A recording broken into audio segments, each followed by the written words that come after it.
You're listening to The Pod, the official podcast of Whatcom Orcas Athletics. All right, welcome into The Pod, the official podcast of Whatcom Community College Athletics. I'm joined today with men's soccer head coach Jason Jorgensen ahead of the 2024 season. Jason, let's get right to it. How do things look early on in the season? You know what? It's great, phenomenal. I love it. It's so much fun. It's the fact that you plan all year round for the guys that you have and a current group coming in, and you're trying to recruit and you're trying to make the class better, and then all of a sudden it's on paper and you go, I wonder what it's going to look like. I wonder how it's going to feel. I wonder what the vibe's going to be. I wonder how, if they're everything that, these pieces that you're missing are going to be the pieces that you found. And so I think when we finally got everybody together in training camp, it just started to manifest into this great group of guys that are incredible human beings on and off the field and are bonded like family from the start, which is something you can only ask for, like a year in.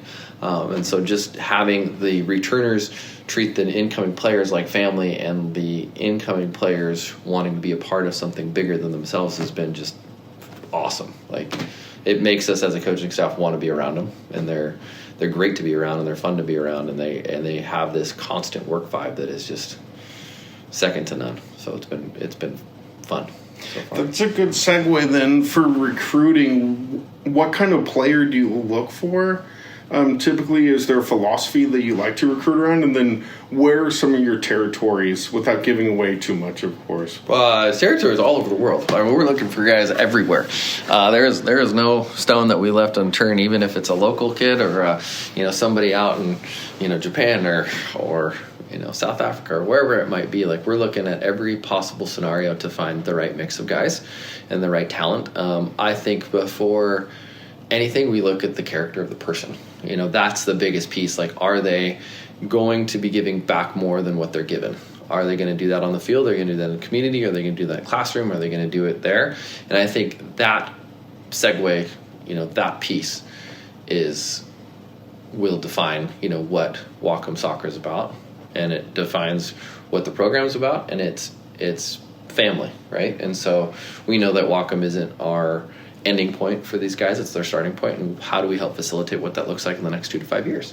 How do we help them move on to a D2, a D1, a pro level, and be able to still be part of their lives in some capacity? Do they need advice? Do they need help, switching schools? Do they need just encouragement at, this trial? Do they need encouragement, what they're doing right now? A former player he was actually Orca Player of the Year in 2018, Cam Miller, scored a goal for his first pro goal just last night, for Spokane Velocity. And I think that is fun, just to follow those careers and to be able to give them encouragement and know that they're able to do those things, but also be there when when they reach those goals or milestones that they even set for themselves. So. Today's 2024 community college player, are you seeing a lot more with the way the transfer portals and things work now? Mm-hmm. Are you seeing a lot more players really eager to start out at the CC level and then develop their skills and hopefully use that as a showcase to move up? Yeah, I've talked to a lot of coaches, in the past and present that have liked the community college player coming in because they're playing games right from the start. They're getting opportunities instead of sitting on the bench for 1 or 2 years and then getting to play their third or fourth year. They like the fact that they're in constant game mode. And so you're seeing a lot of good teams, whether it's at the D1 getting transfers from other schools, or the D2s getting full CC guys, or having that just experience and leadership coming in, versus a freshman. Like, there are some really good freshmen that can come in and start right away for great programs, and there are, all across the country. But you're seeing kind of the developmental stage at the community college, and it's also a cheaper option in some cases for a lot of players. And a lot of those guys maybe haven't even gotten the looks that they wanted, and it's a great place for them to start. Whether it's a half a semester, a year and a half, 2 years, sometimes even more than that. It's trying to cultivate their talents and their character, so that when they do go to the next level, they can make an impact at that level. The NWAC North region, the region that you play in, I think has gotten more and more competitive with talent, of course, but also like they're desirable places to live and mid to large size cities. What do you tell recruits and prospects? What sets Whatcom apart when you go into that? Because they're like, why should I go to Whatcom instead of X or Y? Yeah, no, I'll touch base on the North. Like, the North has been awesome. Like, we've gotten way stronger. I think we're probably the best region, not just because of, the areas to live. Like, the, Northwest is beautiful, obviously, but the fact that each school has increased their talent level, the coaches have recruited better. There's been more trainings in those sessions for coaches, and they've just tried to push the game. At one point it was Whatcom, and then it was Whatcom and Peninsula, and then it was slowly Everett in there and Skagit in there, and now Edmonds has gotten better and Shoreline's gotten better. So, and Bellevue's been in the mix on that just this last year or two as they've joined our league. So it's been a fun competition because each game is very difficult. And so that's definitely a selling point. Like, hey, come to the North region. You're going to get a great game every single time. But what I think sets Whatcom apart from a lot of schools is, not only do we have an on-campus field and on-campus housing, but it's one of the larger CCs. Like, we sit around 7,000 students, and the campus you get here, and it's massive. It's not this tiny 900 or 1,000 people. Like, it's a large community, and Whatcom itself is, the Whatcom area is like 160,000 people. You add in Western to that, and now it's a college town of like 22,000 kids. And there's always something to do. Not only that, but you're, stone's throw away from the ocean to the lakes to the mountains to, you want to go to a concrete jungle, and you're up to Vancouver and you're down to Seattle in an hour and a half. So I think that's kind of a piece. It's a neat community, and we also, for us, we give back a lot, but we also give a lot from the community as well. And I think it makes kind of a special place. Plus being right next to the border, opportunities for guys to go across the border and play in the off season up there in the VMSL or VMSL, the Fraser Valley League, or BC League One in the summer, or even some of the USL2 teams. Like, there is so much soccer up in Bellingham that these guys can play year round, as well as our trainings, and also great games against Canadian teams because we're right across the border and we have a good relationship with them. So it's just kind of a mecca of constant year-round soccer. A lot of your fixtures with preseason friendlies have featured some really top programs in British Columbia and in youth sport and things. What's that like for them going against, the equivalent of Division 1 or Division 2 in Canada, for the community college players to get some runs against some of the top sides? First off, they're not playing their age group anymore. They're playing against men that are 18, 19, 20, 22, 23, maybe 24 years old, because it's 5 years of eligibility. So the funny comment was we were at Starfire, and one of my players looks across. He goes, "It looks like there's a bunch of high school kids out there." He goes, "I'm used to playing like 6'4" men." He goes, "This is going to be weird." And that's kind of the idea, is getting these guys to be able to play at a higher level constantly and think at a higher level. The idea is not to make these just CC players. The idea is to make these guys be able to play at a, NAI, a D3, a D2, a D1, a pro level at some point, And so getting them opportunities as freshmen or as sophomores against these, 5-year programs that are just massive beasts, that are been in the gym for 5 years, know the system, and they're not coming in as freshmen. Yes, they get to play against freshmen, but at the same time they're playing against fourth year, third year guys, second year guys that know a system, that they're dialed in. They're adding just a few guys, and they're a quality program, so they really have to start upping their game from day one. And that is the idea, is can they play at that high level and remain at that high level no matter what opponent or what level they're playing at. Have you tried to use friendly, especially against some of the 4-year and larger schools, as almost showcases for your own players and building the networks? I think that's the biggest thing, is it's getting those coaches an opportunity to see our guys from day one and say, oh, so-and-so is, I like him, I'm going to watch him for the next year. Or even our spring season when we get to play against, SPU or UW or Western or those types of programs. that's another opportunity for these guys to get showcased against, and just, hey, actually I've never looked at that player before. I'm going to take a closer look, or wow, he's really good, or no thank you, I was watching him for a while and now I see him up close, like I'm not interested. So it goes both ways. The biggest thing is trying to get these guys to be consistent. So when they play against those teams, or they're playing against a community college, they are a consistent player.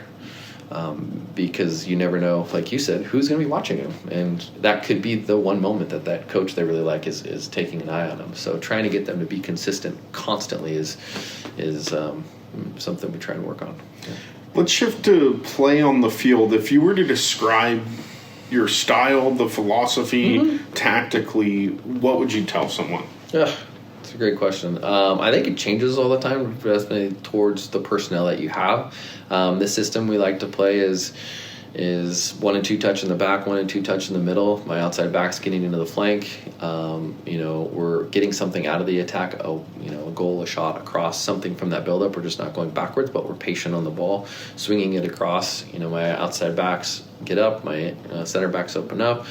My defense center mid drops in, and so we're having shape constantly across the field.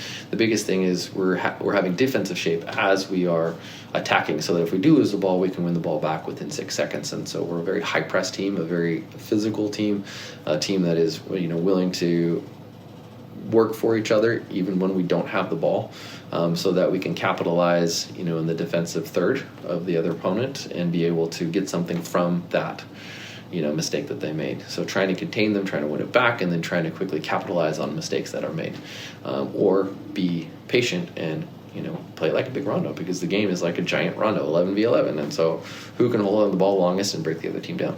Yeah. Recently, your club just played at the Starfire, the NWAC preseason. How'd you fare down there? It was great. I tried to rotate all the guys through. We played everybody that came. I think for the most part it was a good test for our guys. I think just getting their feet under them in front of a large crowd was good. We won both games. We went, I think, 8 goals and 0 against for the time that we were there. So the first game we were just trying to figure out how to break a line, and South Puget Sound played a good high line, and we had a great ton of opportunities and didn't capitalize as much as we probably should have. Definitely kept a clean sheet and tried to stay organized. And then the next day, it's tough sleeping in a hotel with 2 guys in a queen bed or a double bed, and they managed well. They took care of their bodies and came out with a bit of spit, fire, and vinegar, if you want to call it, and had something to prove, and wanted to prove it the first day, but definitely proved it the second day, and just went after it. They finished the ball a lot better. They defended better. They moved the ball better. I think our stat was we held 75% of the possession in the second day, had 6 goals, 0 goals against, and 23 shots, something like that. So, and got to rotate all the guys through. But I think the impressive part is they were able to continue to play the 1 and 2 touch and keep their level high from start to finish. And no matter who the opponent is, whether it's a top level, mid-level, lower level, trying to always maintain that mindset. Going into regular season play, is today your last preseason friendly? Yeah, last preseason counting friendly, so this will count towards standings and overall standings and national rankings, and this is kind of the last hurrah for the guys before we play, I think, Shoreline away. That is going to be a great challenge down there, but this is kind of the last opportunity to get a couple guys minutes and rotate guys through and just kind of tune up a few things before, I think, 11 days off before our first game. So you get a bit of a break, so we'll have the weekend off and Monday, Tuesday off, and then go after it again. Everyone's really looking forward, I'm sure, to getting at it with the NWAC region. As folks listen to this, they're starting to get ready for regional play and things. But what would you tell the fan that has never come out to Whatcom soccer that might want to check it out, whether it's an incoming freshman or a community member that has gotten into the game? You're going to see a great group of guys. You're gonna see a team that just is willing to lay on the line for one another, and it's fast, it's exciting, it's constant go. It's energetic, and I think that part is really really intense. I was speaking to a community member who helps us out a lot, and he's like, man, my kid plays D1 and it's so boring. It's just this like long ball thing, and he's like, I'd rather watch you guys play. You know, you guys try and play and move the ball around fast, and you know, it's just a lot more exciting. And I kind of chuckled at him. I was like, yeah, your kid's playing D1 though. So, but you know, I would definitely say you are watching some future pros. You're watching some future D1 kids or D2 kids. You're going to see these guys not just finish at the CC, but you're going to see them, you know, move on to the next level and be able to watch a career. And you might even see a guy that's, you know, at some point represent our nation, which would be phenomenal. You know, if he ended up having the ability to do that. So, with you and your coaching career, what's that journey been like? What has Jason done to get to this level? Jason's been all over the place. A long playing career, and then just got injured, and then ended up in Western Washington for a couple years, helping with the men's and women's program, and then did recruiting over there, and then stepped back for some family stuff. And then Harold Heiner actually called me up, and he was the president at the time, and was like, hey, you want to talk about the coaching over here? And former player and friend and coach was stepping away at the time. He was going over to was having a baby with his wife, and so he was wondering if I wanted to step in, and I was hemming and hawing, and I was like, oh, it'd be kind of fun again, and now I'm stuck here. Found a home. Found a home. Yeah, I mean, it's kind of fun. You know, it's almost 10 years that I've been here, so it's fun recruiting. It's fun. It was very challenging. 2015, got thrown into the fire and didn't really know what was going on, and then slowly started to build kind of the culture that we wanted, and I think that's really started to come together in the last couple of years, but really this year, I think. And, you know, we've had some great players all across from 2015 through, you know, this year, and watching teams make the finals and watching teams go through long playoff runs and seeing these guys move on and seeing these guys play at, you know, in Europe or, you know, in the United States or at a D1s, D2s, NAIs. Like, it's just, I think the coaching aspect of it is great. I think what I like to see is, yes, we like to win, but I like to see us create a better human being that's going to leave Whatcom and go make an impact at the world in something. You know, is it soccer? Is it business? Is it a family? Is it, you know, a community? What is it that they're going to do? Like, we want them to be a complete champion. You know, we want them to have the community, the family, the scholastic aspect, you know, and be able to go and do whatever they want and be impactful at it. No, that's great. You coaching, where's your favorite away pitch and least favorite, and why? We're talking like NWAC, or are we talking about? Let's stick with the NWAC here. Okay. Favorite pitch. I would have to say, you know, it used to be Peninsula's, and then Bellevue's is pretty nice. I mean, they just got a brand new facility. Peninsula just got a brand new turf not too long ago, so they're both really nice. Everett's at a stadium that's just tiny. Edmonds is multicolored, like a baseball field. And then you have Shoreline would probably be Skagit. You know, Skagit's pretty good as well. It's open, but I think Bellevue's or Peninsula's is kind of at the top on those two besides ours. And then worst right now, if Shoreline's still playing at this pond park, it's definitely Shoreline. I mean, that thing is like, it's got to be 55 yards by 100. It's tiny. So it's going to be a difficult, that's always a difficult game, and, you know, no matter what the opponent is, because it's just, everything is super compact, and you throw 22 guys, like 22 men in that compact area, it's going to be ugly. Turns into a futsal game with hard fouls. Yeah.